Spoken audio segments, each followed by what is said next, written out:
지난 영상에 이어서 계속해서 우리 김현준 학생이 어떻게 공부를 해왔고 어떻게 대학에 들어갔는지 그 남은 이야기를 좀 마저 이어나가도록 하겠습니다. 학교 생활을 하게 되면 가장 많은 게 수업이죠. 교과 세특 이야기를 좀 해봤으면 해요. 교과 세특 관리에 특별히 좀 신경을 쓸 부분이 있다던가 좀 특이점이 있으면 좀 말씀 좀 해주실래요? 너무 학술적으로 막 깊게 하려고 하진 않았어요. 왜냐면 제가 생각을 해봤을 때 교수 입장에서 보면 이 고등학생이 이걸 이해한다는 게 말도 안 되는데? 라는 생각이 들 것 같았고 거짓말로 쓰는 것보다는 차라리 제 흥미를 어필하는 게 낫다고 생각을 해서 친구들끼리 얘기를 한다 아니면 그냥 내가 스치듯 든 생각을 조금 어떻게 교과목에 접목시킬 수 있는지를 노력을 한 것 같아요. 여성 주인공이 약간 최초로 등장하고 약간 그런 소설이 있었거든요. 그런 걸 이제 남성 여성 차별 문제를 대두를 해서 이렇게 토론을 했다 이런 식으로 생기부에 녹여낸다든지 뭐 통계적인 부분을 이런 그런 시각과 연관지어서 쓴다든지 해서 내가 어느 정도 관심이 있고 내가 이걸 적어도 조사할 능력은 된다 이 정도를 보이려고 노력을 한 것 같아요. 그러면 거의 모든 과목에 있어서 이제 조사, 발표, 보고서 이런 활동들을 거의 다 했었나요? 아니면은 특정하게 이제 전공 관련 교과라고 하죠. 예, 그 교과 중심으로 어떤 그런 활동들을 했었나요? 최대한 그냥 모든 이제 세특을 꽉꽉 채워서 내려고 노력을 했고요. 음. 이게 근데 너무 전공과 관련있지는 않았고 약간 뭐 흥미도 적고 뭐 한 문장 정도 내가 관련 있는 그런 내 가치관과 관련된 뭐 예를 들면 저는 또 다뤘던 게 영어를 되게 좋아하고 세계에서 일해보고 싶어요 약간 이런 느낌을 계속 어필했었기 때문에 뭐 그런 거를 이제 주로 쓰되 뭐 가끔 뭐 세계 불평등 문제 그냥 한 문장 정도 넣어준다든지 그런 식으로 해서 되게 그냥 자연스럽게 써내려고 노력을 한 것 같아요. 이제 자기소개서로 이제 좀 들어가서 자기소개서 1번 하게 되면은 이제 학업에 기울인 노력 음, 그리고 학습 경험 음, 네 이게 이제 포인트인데 음. 자기소개서 1번에 어떤 내용을 소개했습니까? 되게 제 이 부분만큼은 전공과 좀 관련져서 쓰고 싶었어요. 일단 저는 동기를 중요시해서 복원은 이제 불평등이 있으면 안 되잖아요. 그래서 그 부분에 있어서 반 친구 얘기를 썼어요. 저희 반 친구 중에 조금 몸이 불편한 친구가 있었는데 그 친구가 이제 몸이 조금 불편하긴 한데 이제 완전 그 장애 학생으로 취급받는 건 아니었기 때문에 좀 불리하게 취급을 받는 거예요. 아무리 다수가 합의했다 하더라도 이게 결국은 불평등한 사람이 있지 않을까라고 접근을 해서 거창한 약간 인생에 대한 학습 약간 그런 거를 엮어내려고 노력을 해서 내가 그런 걸 느꼈고 어떤 점을 내가 추가로 공부했으면 그것도 학습인 거잖아요. 그래서 뭐 제가 아까 말씀드린 뭐 생활과 윤리와 사상 쪽으로 관련을 해서 막 되게 철학적인 내용을 넣었던 것 같아요. 철학 교과목 관련을 해서. 이제 뭐 트리클 다운 효과나 뭐 노르딕 모델 뭐 네. 이러한 내용들이 아, 자기소개서에 네. 등장하고 있는데 저런 내용들은 뭐 수업 시간에 조사하고 발표했던 내용들인가요? 고등학교 3학년 때 잠깐 이제 학교에서 단체로 뭐 논술 준비하고 이제 음, 그때 사용했던 교재가 되게 어떻게 보면 되게 대학교에서 다루는 내용인 거잖아요. 그래서 음, 그런 부분에서 조금 활용을 해서 내가 고등학교 수준에서 어떤 전문성을 보일 수 있는지 생각을 해서 이제 뭐 거기서 이제 트리클 뭐 낙수 효과 뭐 이런 거라든지 뭐 음, 그런 선진국의 복지 모델 같은 거를 그냥 음, 언급 정도만 음, 해줬던 것 같아요. 자기소개서에.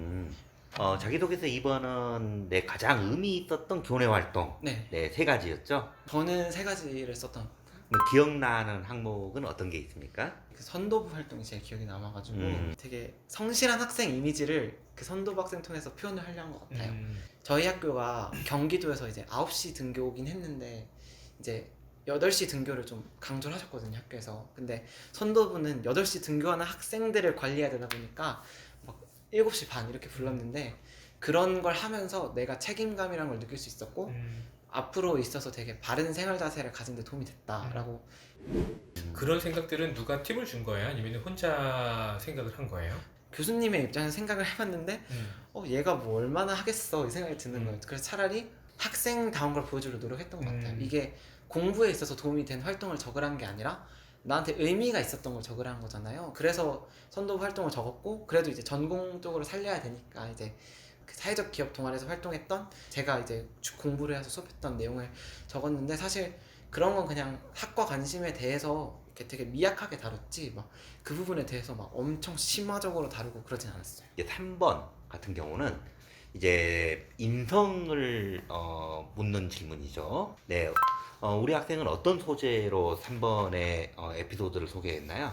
3번에서 좀 차별화를 두려고 노력을 했고, 그래서 이제 뭐 엄마 같은 반장 해서 반장을 했던 경험이나 이제 그 지역 아동센터 봉사활동 했던 거에서 단순히 한 게 아니라 내가 어떤 생각을 했는지 적었어요. 그래서 이제 지역 아동센터에 갔을 때 제가 그 친구들이 막 가방에 뭘 달고 있으면 막 뭐 달라 이랬는데 제가 막 그냥 아 그래 뭐 잘했으니까 줄게 이러고 줬던 경험이 있거든요. 근데 사실 그게 생각해보니까 이게 떼쓴다고 무조건 주면 안 되잖아요. 그런데 그래서 끝나고 친구가 저한테 이렇게 장난식으로 그거 주면 어떡해 이런 거예요. 근데 고3 때 그때 막 힘들다고 막 갑자기 얘 왜 나한테 뭐라 하지 이러고 막 펑펑 울었던 적이 있거든요. 그래서 이제 그 부분을 조금 녹여내서 이제 운 이야기를 썼어요.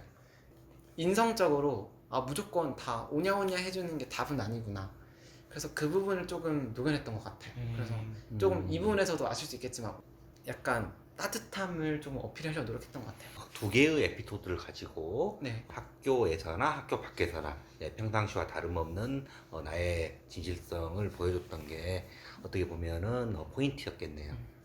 고려대학교 4번은 이제 지원 동기와 그다음에 고려대학교가 이 지원자를 선발해야 되는 이유가 네. 뭐냐 이거였거든요. 어떤 식으로 어필하셨어요?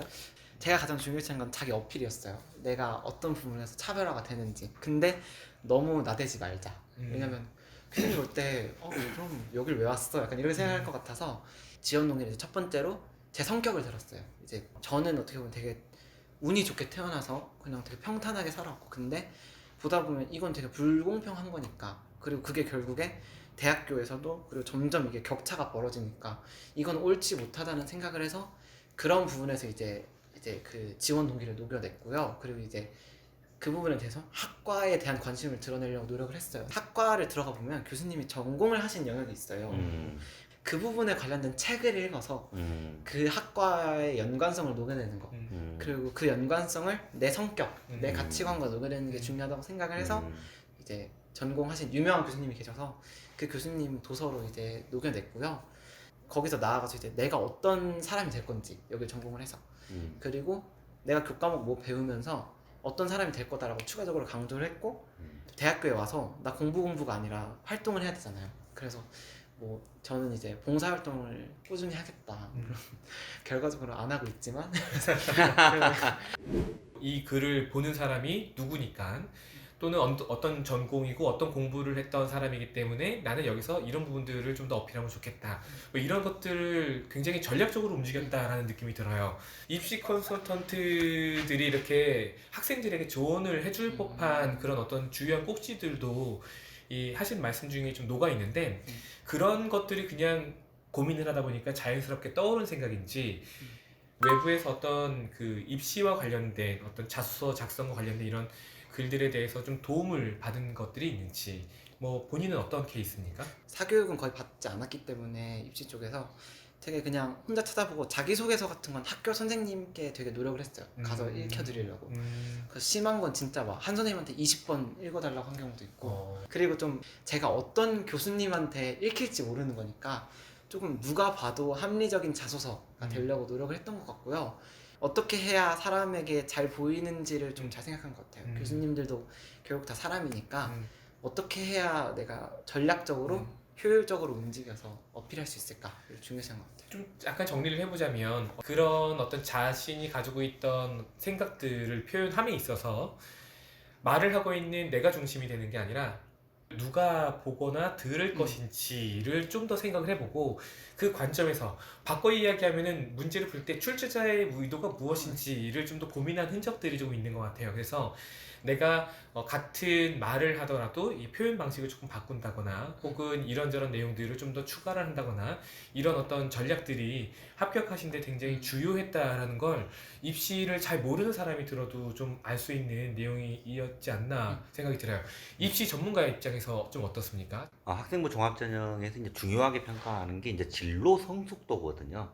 근데 이 진로 성숙도에 대해서 이제 좀 잘못 이해하고 있는 게 이제 갈수록 뭐 전공과 관련된 뭐 심화된 보고서를 써야 되고 이제 이런 이야기들을 많이 하는데 그런 게 아니라 이제 우리 학생처럼 자연스럽게 자기 인생에 대해서 고민하고 나의 나아가야 할 방향에 대해서 고민하고 자기 가치관을 키워나간다면 그 자체가 진로 성숙도이기 때문에 나중에 가서 비록 나의 진로 희망사항이 바뀌었다 하더라도 그 어떤 큰 줄거리에서 우리 학생이 분명 성장해 가고 있는 모습을 명확하게 저는 잘 보여주었다고 생각을 해요. 이 방송을 보시는 분들도 아마 이야기를 들으면서 나 같아도 저런 학생이면 뽑겠다라는 생각을 좀 하지 않았을까라는 생각이 들어요. 잠깐 끊었다가 다음 영상에서 또 뵙도록 하겠습니다. 김성태 공부기적의 공부기적 TV인가요, 저희가? 그래서 이제 자기소개서를 읽어보지는 못했잖아요. 제가 저기에 이제 약간의 예시문들이 있는데 죄송합니다. 서울대는 왜 떨어졌습니까? 서울대는 너무 후련하게 떨어져가지고 네. 분석할 미련도 필요가 없어서. 없어요?